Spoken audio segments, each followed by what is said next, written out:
हमारे बीच में। जी जी जी जी, श्रीधाम वृंदावन से आइए आइए प्रभु। श्रीमद् भागवत कथा के बहुत ही सरस प्रवक्ता हैं आप, डॉक्टर शिवम साधक जी। और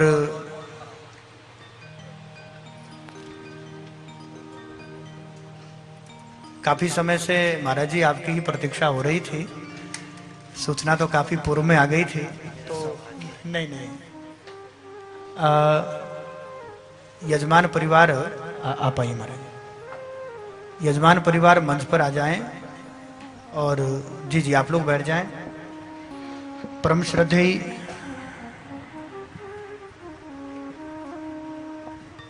ब्रह्मलीन परम पूज्य भक्ति सम्राट संत स्वामी श्री शिवानंद साधक जी महाराज डेरा वाले, उन्हीं के कृपा पात्र पूज्य महाराज जी डॉक्टर शिवम साधक जी श्रीधाम वृंदावन में। और एक तो श्री जी की कृपा से ब्रज का वास है, और श्रीमद् भागवत कथा जिसका आश्रय लेकर हम लोग माँ यमुना की स्वच्छता, निर्मलता, और आज सबसे बड़ी जो समस्या प्रकृति की है, पर्यावरण की है, उस पर्यावरण को लेकर यमुनोत्री से प्रयाग और प्रयाग से यमुनोत्री का जो सफर हम लोग कर रहे हैं कथा के माध्यम से, जिसमें प्रत्यक्ष श्री हनुमान जी की अनुग्रह है, यमुना जी की कृपा है, श्री जी की कृपा है। उसी पवित्र श्रृंखला में ये भागवत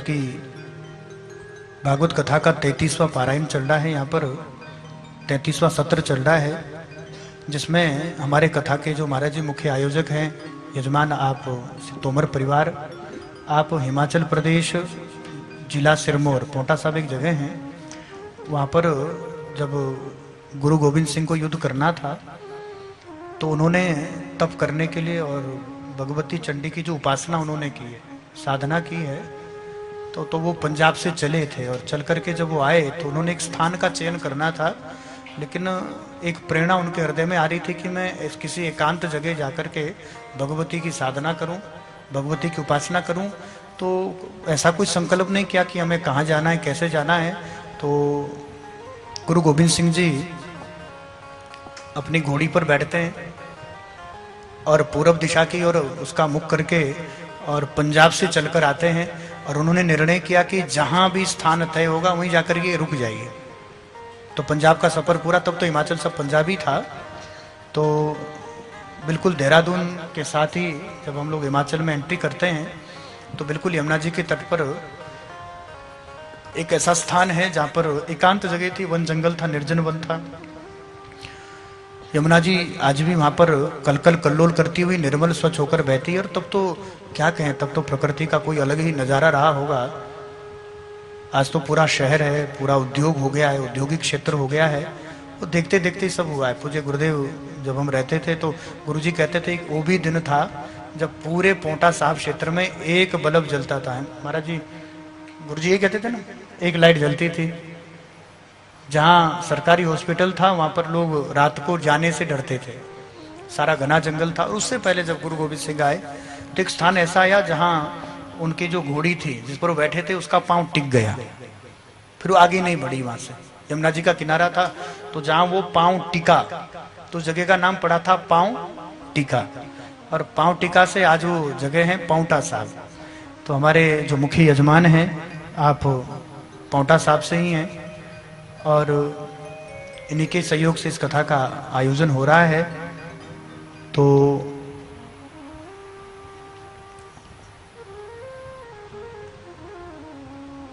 पूर्व में ही पूज्य महाराज जी से आग्रह किया गया था कि जब वृंदावन कथा होगी तो उस समय आप अपना समय निकाल करके, क्योंकि पूरे भारतवर्ष में